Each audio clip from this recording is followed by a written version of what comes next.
والا، میں صفات والا، میں خوبیوں والا، میں فلاں میں آ جاتی ہے، اور اللہ کو میں پسند نہیں ہے۔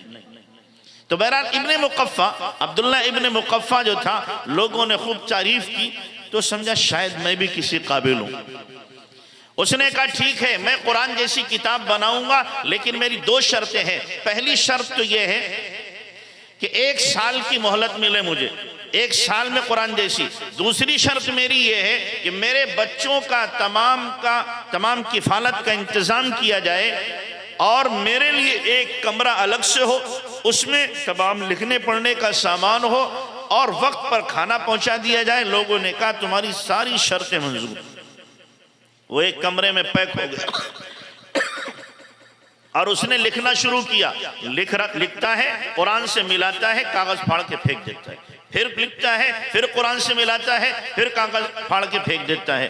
سال ختم ہونے کو آیا، لیکن قرآن جیسی بنا نہیں پا رہا ہے، تو اس نے تمام دماغ کی طاقتوں قوتوں کو جمع کیا کہ میری تو بڑی بھد ہو جائے گی، رسوائی ہوگی، میں کچھ بنا نہیں سکا۔ آخرکار اس نے ایک مضمون لکھا، اور لکھنے کے بعد قرآن سے ملایا، کہنے لگا ہاں یہ قرآن سے کچھ ملتا جلتا ہے، قرآن سے ملتا جلتا ہے۔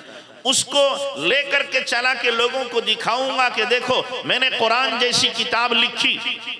لے کے جا رہا تھا، راستے میں ایک بچی ایک گھر میں قرآن پڑھ رہی ہے، اور 12ویں پارے کی آیت پر پہنچی، وَقِيلَ يَا أَرْضُ ابْلَعِي مَاءَكِ وَيَا سَمَاءُ أَقْلِعِي وَغِيضَ الْمَاءُ وَقُضِيَ الْأَمْرُ وَاسْتَوَتْ عَلَى الْجُودِي وَقِيلَ بُعْدًا لِلْقَوْمِ الظَّالِمِينَ۔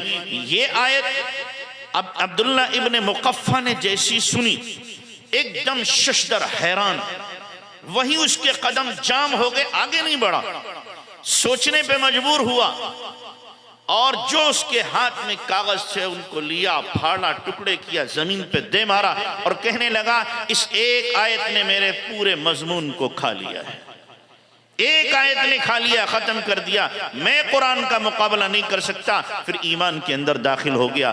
کہاں سے داخل ہوا؟ بچی نے قرآن پڑھا تھا، اس نے قرآن سنا تھا، وہ بچی ذریعہ بنی تھی ہدایت کا۔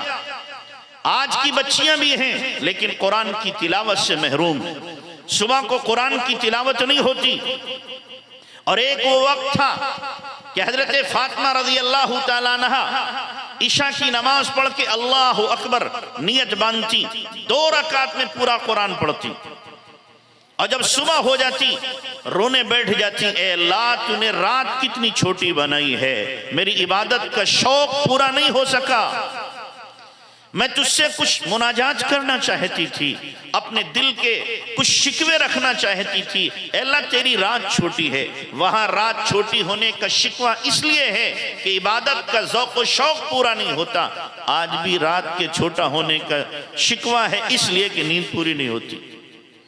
سردیوں میں کہا جائے نماز پڑھو، ٹھنڈی لگتی ہے، گرمیوں میں کہا جائے نماز پڑھو، نیند پوری نہیں ہوتی ہے۔ ہمارا حال شتر مرغ کی طرح ہے۔ اس سے کہا کہ تو بتا کیا ہے، اونٹ ہے کہ مرغ ہے؟ کہنے لگا میں اونٹ ہوں۔ اچھا بوجھ لا دیں گے؟ نہیں میں تو مرغ ہوں۔ یہی حال ہمارا ہے، یہی حال ہمارا ہے کہ ہم بھی یہ کہتے ہیں لمبی رات ہے، ٹھنڈی بہت ہو رہی ہے، چھوٹی رات ہے، نیند پوری نہیں ہوتی۔ تو میرے بھائیو یہ سب بہانے ہیں، سب بہانے ہیں جن کے دلوں میں اللہ کے حکم کی عظمت ہے۔ وہ چھوٹی راتیں ہو یا لمبی راتیں ہو، ہر حال میں اللہ کا حکم پورا کرنے والے۔ آپ نے عبداللہ ابن مبارک رحمت اللہ علیہ کا نام سنا ہوگا۔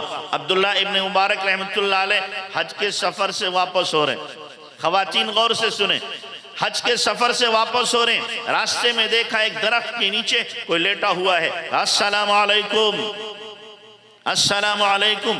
اندر سے نسوانی آواز آئی، وعلیکم السلام، سلام قولا من رب الرحیم۔